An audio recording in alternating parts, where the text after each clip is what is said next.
The 2026 Formula One car is officially revealed by the FIA.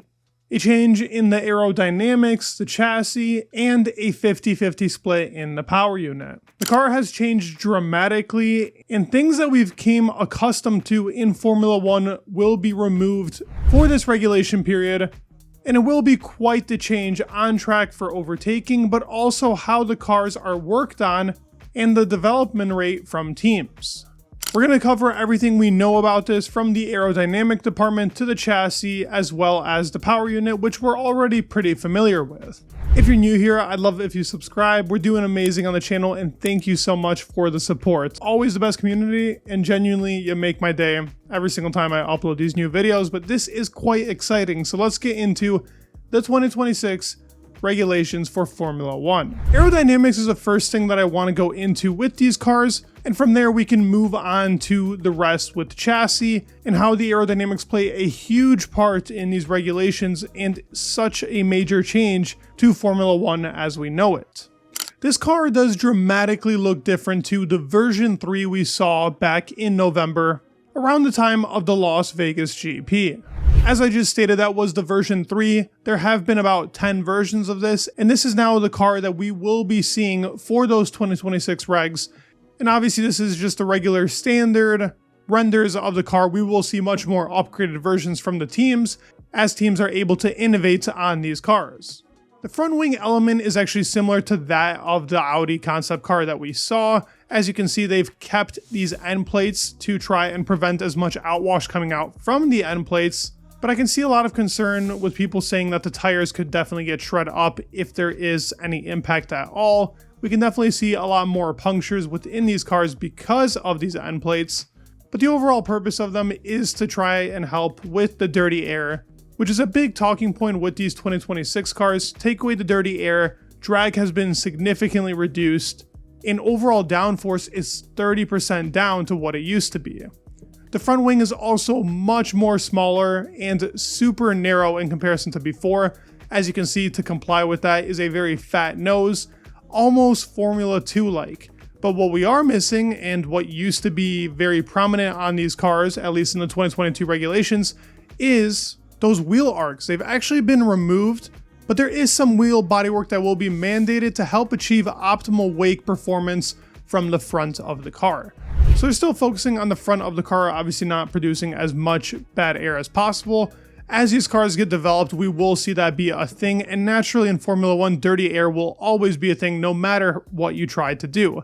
But we did see in 2022 how much closer cars could get, even if you weren't the fastest car on a straight. If you were able to keep up in the corners, DRS was really important. We always saw that with Charles and Max. So it does contribute a big factor as for teams following closer and being able to overtake on the straights. The biggest change to these cars aerodynamically is definitely in the floor when you look at it. Obviously, the first thing you're going to see when you look at this partially flat floor is that in-washing wheel wake control boards. That's what they're calling them, control boards, to be able to have the air in-wash through the side of the car, rather than having as much outwash as we have now, which also causes a lot of dirty air. That does also partially come from the bottom of the floor. They've significantly reduced the power of those Venturi tunnels that we will not be seeing on these cars with the partially flat floor. There will be a diffuser, but this diffuser is going to be nothing like we saw before.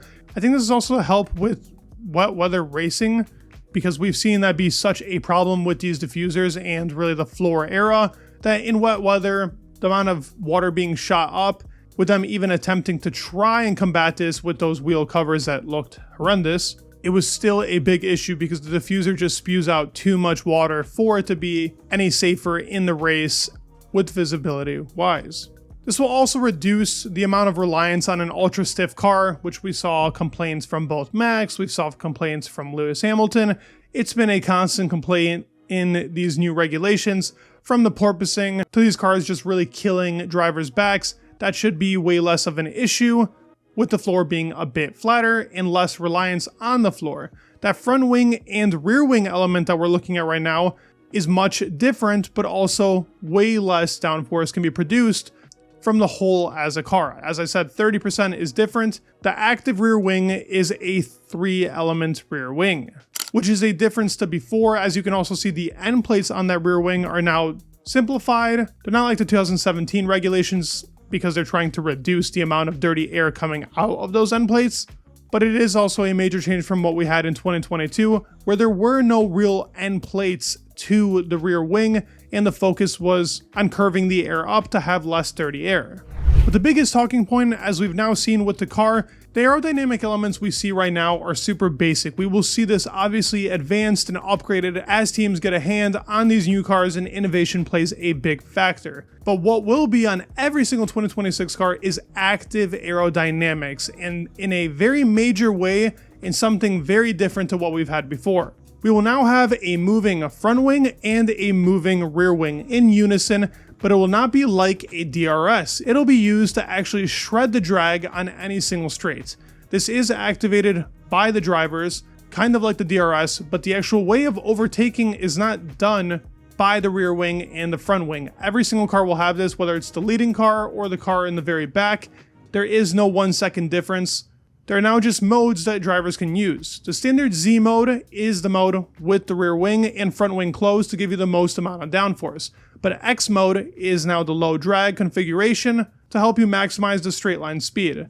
As I even talked about in a recent video, teams are trying to reduce the rear part of their car to help with straight line speed, but now this will be a major component on every single car to help reduce drag, but also increase top speed.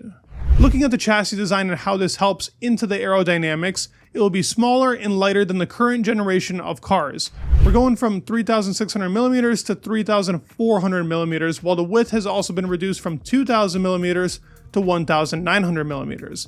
The maximum floor width will be reduced by 150 millimeters as well, which is a major change to that floor design. This should make the car more nimble, as they've said, and the weight reduction has been a goal on these 2026 cars for a long period of time. It will go down 30 kilos on their counterparts from 2022.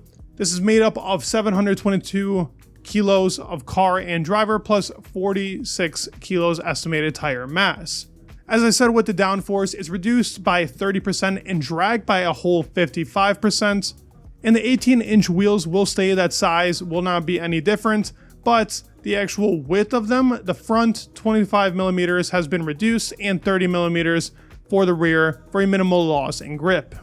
This together with the active aerodynamics will be very interesting to see in these cars. They should be more nimble, drivers should be able to throw their cars in much more effectively, but it's going to be very tricky when it comes to the power unit and why there's so much reliance on active aerodynamics. Now, some of the negative parts and what I've already seen people saying is, with the reliance on the straight line speed, it begs the question, with the power unit and it being now a 50-50 split, obviously this is all to simplify the power unit, to help with global warming, and in general Formula 1 trying to set itself in a green way. Most people have said to go with the V8, just make it naturally sustainable, which everybody would love to see that. I would personally love to see that, but this is what we're getting in these 2026 regs, and what the power unit will actually give you, and the new DRS system is a manual override mode that is going to try and make overtaking opportunities. This is definitely going to be harder to get an overtake with a manual mode rather than the DRS. The DRS gave you a lot of straight line speed,